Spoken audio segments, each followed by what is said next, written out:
Hello everyone. This is the first video in a series of videos that I feel called to share, and basically it's going to deal with what many people term, and I term as milk, meaning it's the fundamentals of Christianity or salvation,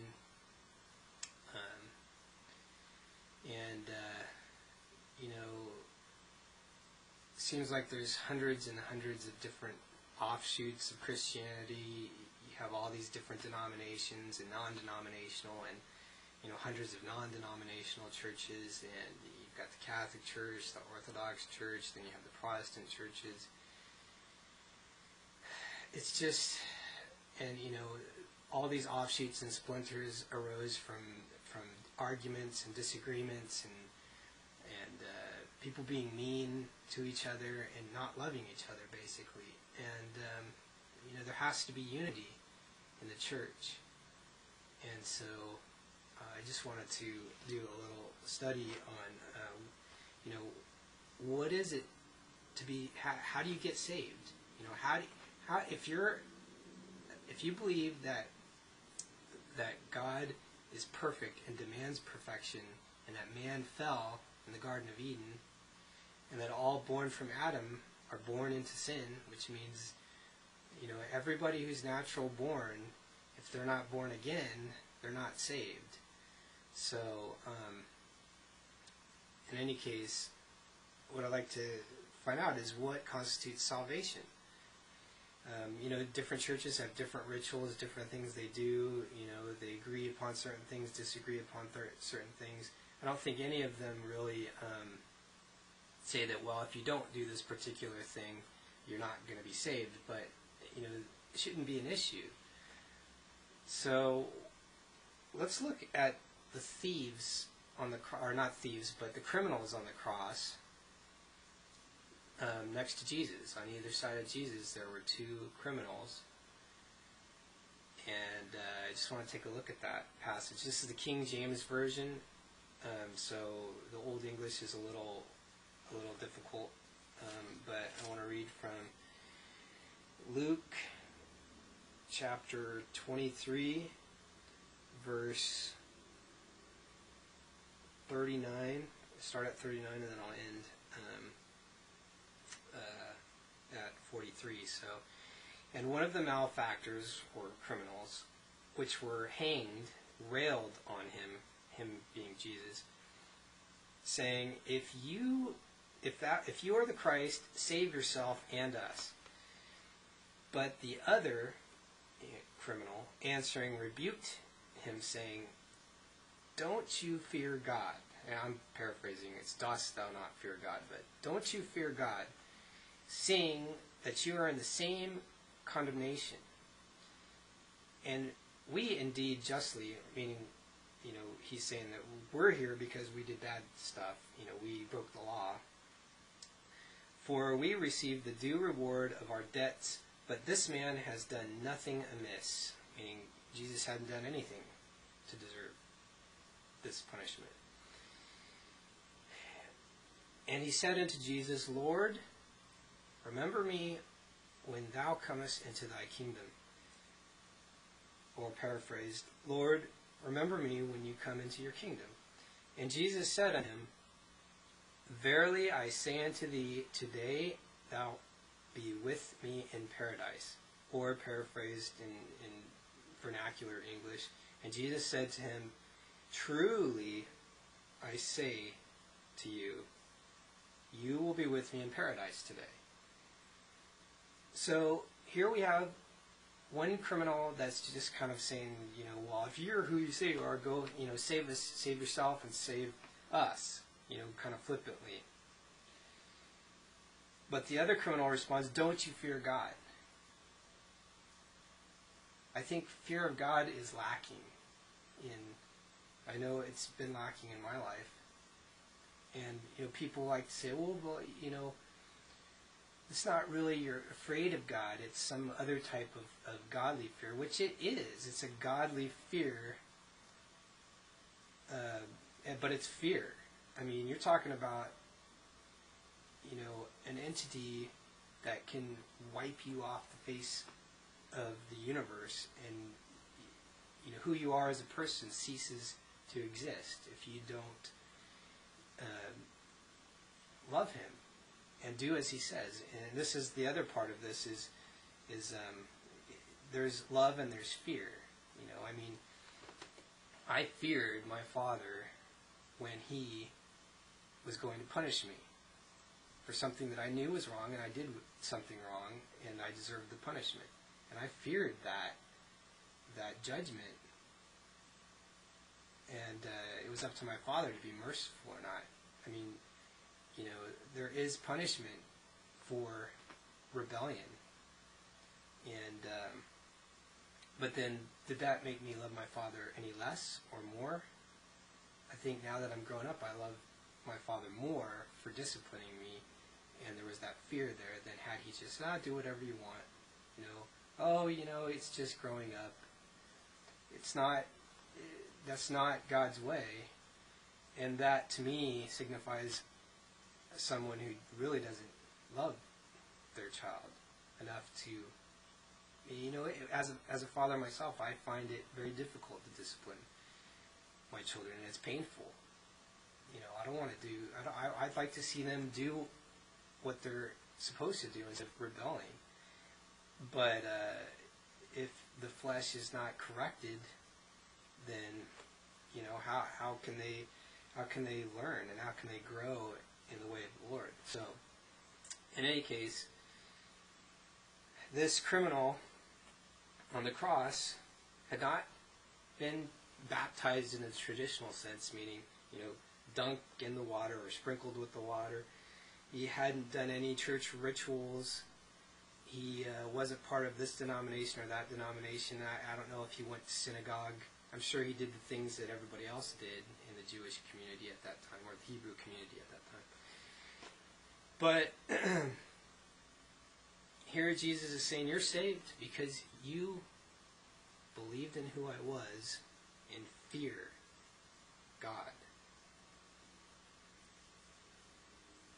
Or who he said that I am. And so,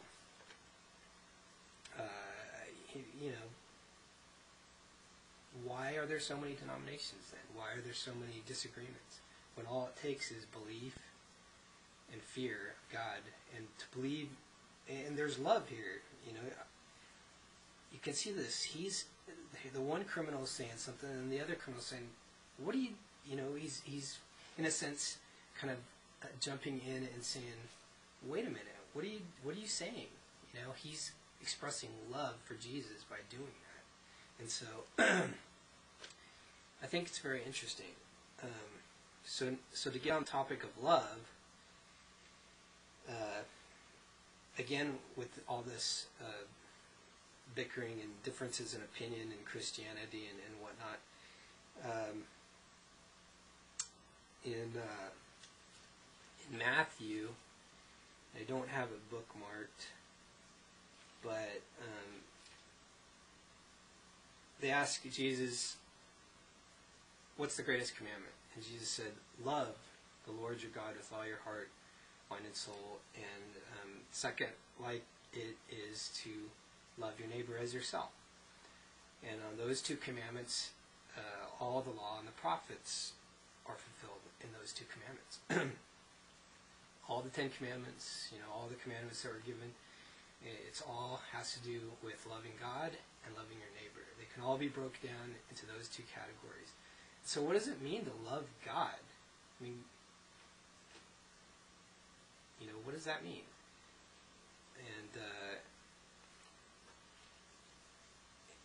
And in John, 1 John chapter 4, verse 8, it says, he that loveth not knoweth not God. Or someone who doesn't love doesn't know God. For God is love. And this word love is not familial love. It's not love of like family members or people you know. It's agape love. And that's totally different love. That is love for everyone, regardless of whether they're your family member or your friend or somebody that you totally do not get along with. It means you love them all the same, all of them. For God loves that way. And so, loving God means having His love, that agape love. God is love, or God is agape. Love God. So, and loving your neighbor is like that, because you're loving people who you have no fleshly relationship to, or physical, blood relation to. Also goes on to say in chapter 4,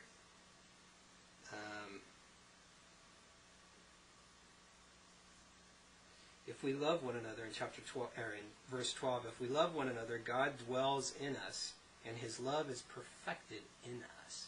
So this is an internal thing. It's an internal thing that works its way outward. It's the Spirit of Christ in you, if you believe, changes you from your spirit, His Spirit, and you're His offspring if you're born again, through your soul, out your body.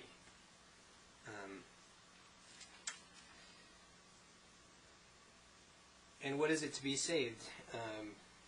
Hebrews 5, verse 9. And being made perfect, He became the author, chapter 5, verse 9. And being made perfect, He became, speaking of Jesus, the author of eternal salvation unto all them that obey Him. Salvation unto all them that obey Him. So if you don't obey what Jesus said, then you're not loving Him. You're not loving God. And so we need to really find out, what did Jesus say? What did He say? And to do everything that He said. Because by doing so, you are loving God. And as a consequence of doing what He said, you're loving your neighbor as well. So that's what I want to look at. I want to look at, what did Jesus tell us to do? What did He command us to do?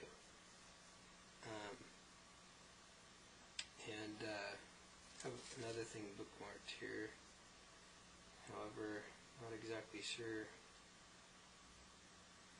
what I bookmarked there, because I don't see. Oh, that's what I already read. Okay, so that's what. Oh, and here's one more. In John chapter 15, verse 14, Jesus is saying, you are my friends if you do whatever I command you. And because you're a friend of Jesus, when you do what He commands, then I call you not servants, for a servant knows not what his Lord does, but I have called you friends, for all things that I have heard of my Father I have made known to you. So, if you do what Jesus says, you're His friend. And He's saying that you're no longer a servant, because you don't know, a servant doesn't know what his Lord is doing. But we know because He's told us what He's doing and what we need to do. So, in any case, this is what I want to look at. So what did all the commandments of Jesus, everything He said to do, and out of love for Him. And so this is going to be the series, is the commandments of Jesus. So this is how we show love to God and love to our neighbors, by obeying these commandments. And every single one of them is in direct opposition to the way that a natural thinking person exists and lives. So I hope this has blessed you, and on to the next video.